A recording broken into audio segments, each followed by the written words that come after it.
দেন আল্লাহ। এমন কোন জুলুম নাই, গুনাহ নাই আমি করি নাই, সগীরা কবিরা, জেনে না জেনে, ইচ্ছায় অনিচ্ছায়, শিরকি বেদাতি সব গুনাহ করেছি। আল্লাহ, আকাশের নিচে জমিনের উপরে আমার চেয়ে বড় গুনাহগার আর কেউ নাই। চোখের পানি ছেড়ে আল্লাহরে বলেন, আল্লাহ আমি ছাড়া তোমার গোলামের অভাব নাই, তুমি ছাড়া আমার দ্বিতীয় কোনো রব নাই, তুমি ছাড়া তো কেউ আমার গুনাহ ক্ষমা করার নাই, তুমি আমার রব, তুমি আমার সব। বলতে পারবেন?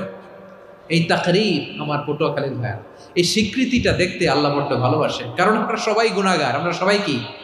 বিশ্বনবী বলেন কুল্লুকুম খাত্তাউন, বানি আদম তোমরা সবাই পাপী। সবাই কি? সবাই পাপী। আমরা সবাই পাপী, আপন পাপের বাটখারা দিয়ে অন্যের পাপ মাপি। আমরা যে পাপী এটা ভাবতে মনে চায় না কারো, খালি অন্যের পাপ দেখি আমরা, এটা ভুল। ওর এই পাপ, ও পাপী, ও জালেম, ও জাহান্নামী, এরকম একটা